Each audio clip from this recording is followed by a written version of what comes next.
terima kasih atas kesempatan yang diberikan kepada saya. Kali ini saya akan mempresentasikan paper yang sudah saya buat dan sudah dituangkan dalam bentuk PowerPoint. Sebelumnya, perkenalkan nama saya Priscilla Sanciana Cikiha dengan NIM 2014101159 dalam mata kuliah Perencanaan Perundang-undangan dengan judul Permasalahan Perundang-undangan dan Strategi Mengatasi Permasalahan Tumpang Tindih Peraturan Perundang-undangan. Pendahuluan, yaitu mengenai pemaknaan konstitusi, sangat penting dibicarakan dalam pembahasan mengenai permasalahan perundang-undangan. Setidaknya ditopang 3 alasan penting. Yang pertama itu, sampai saat ini pemahaman substantif mengenai konstitusi lebih banyak dibicarakan dalam pendekatan politik dan sangat pragmatis.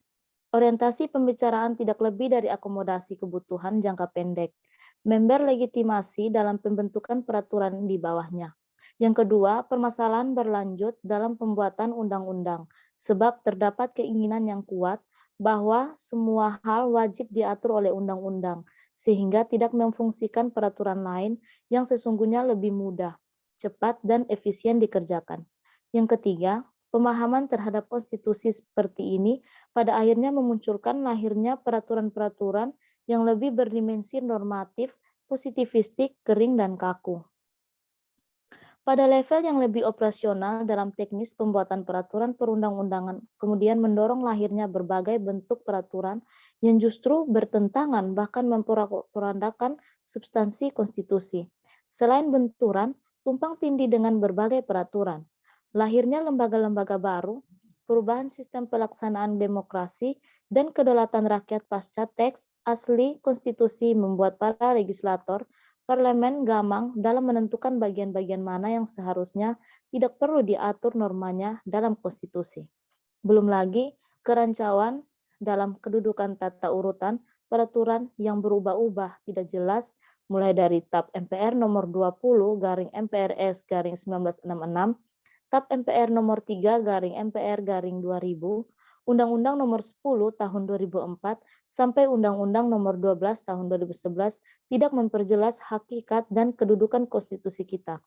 Berdasarkan hal itu, konstitusi itu sangat sesungguhnya bukan cuma merupakan aturan normatif sebagai undang-undang saja, melainkan mengatur suatu ide bernegara. Mengutip pendapat J.G. Steinbeck, sebagaimana dikutip Sri Sumantri menggambarkan secara jelas apa yang seharusnya menjadi isi dari konstitusi. Pada umumnya suatu konstitusi berisi 3 hal pokok. Yang pertama, adanya jaminan terhadap hak-hak asasi manusia dan warga negara lainnya. Yang kedua, ditetapkannya susunan ketatanegaraan suatu negara yang bersifat fundamental.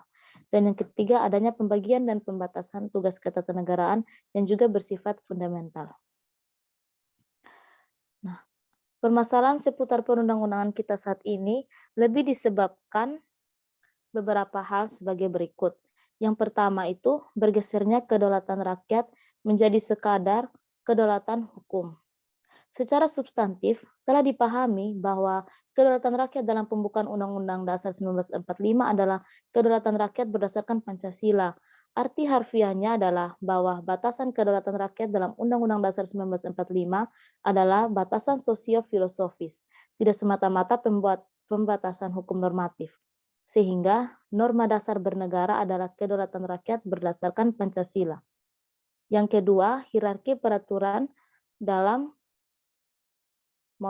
hierarki peraturan dalam Undang-Undang Dasar 1945.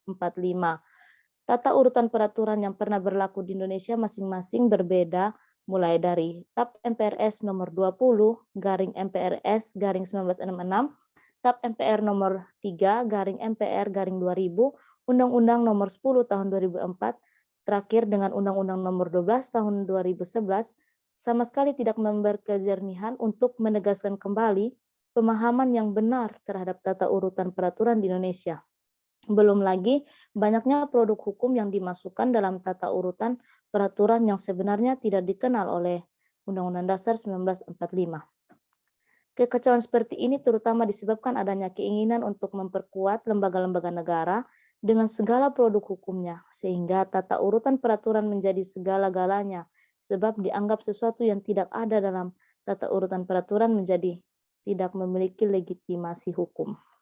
Yang ketiga, penerapan asas hukum dan politik kodifikasi hukum, solusi mengatasi konflik norma hukum.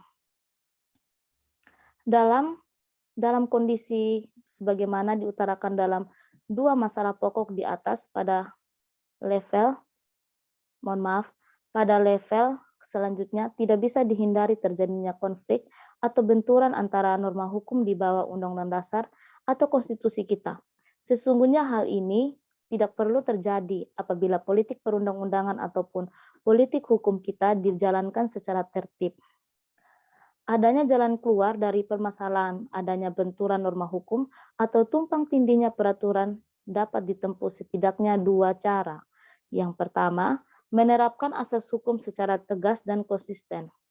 Asas kepastian hukum wajib dipergunakan bila mana ada aturan hukum yang berbenturan, yaitu hanya satu aturan hukum yang dapat dipakai, sehingga tidak perlu ada keraguan untuk mengesampingkan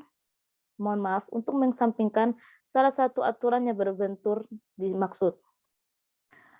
Yang berikut dari asas ini juga menjadi jelas bahwa kebenarannya tidak perlu ada hambatan bila ditemukan adanya dua aturan yang saling berbenturan yang mengatur hal yang sama. Permasalahannya adalah aturan mana yang dipakai dan mana yang dikesampingkan dalam implementasinya sulit ditentukan. Yang kedua, penyempurnaan sistematika hukum antara lain penerapan kodifikasi hukum. Sejarah ketatanegaraan kita mencatat bahwa pada masa kolonial pun sebenarnya benturan antara norma hukum maupun tumpang tindihnya aturan hukum yang satu dengan lainnya juga terjadi. Namun hal ini diatasi dengan pola penerapan politik kodifikasi hukum. Produk hukum dari politik kodifikasi ini adalah lahirnya kumpulan peraturan dalam suatu kitab hukum. Contohnya yang masih menjadi hukum positif kita sampai ratusan tahun terakhir adalah KUHP, KUHD, KUH Perdata dengan segala perubahan-perubahannya.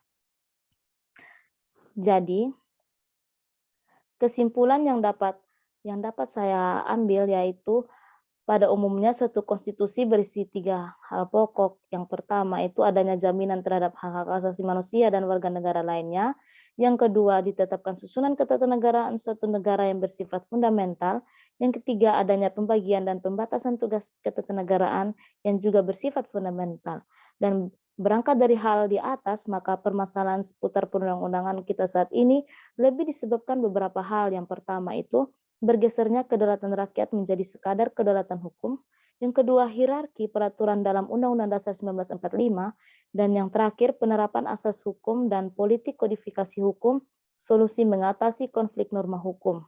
Adapun juga jalan keluar dari permasalahan adanya benturan norma hukum atau tumpang tindihnya peraturan dapat ditempuh setidaknya dua cara, yaitu penerapan asas hukum secara tegas dan konsisten, dan penyempurnaan sistematika hukum antara lain penerapan kodifikasi hukum. Dan saran saya yaitu konstitusi harus dikaji tidak sebatas membaca apa yang dituliskan. Setiap konstitusi harus dikaji dengan kemahiran membaca ide bernegara yang terkandung di dalamnya. Barulah kemudian menjadi jelas kerangka dasar mendesain produk-produk hukum di bawahnya. Sekian presentasi dari saya. Terima kasih.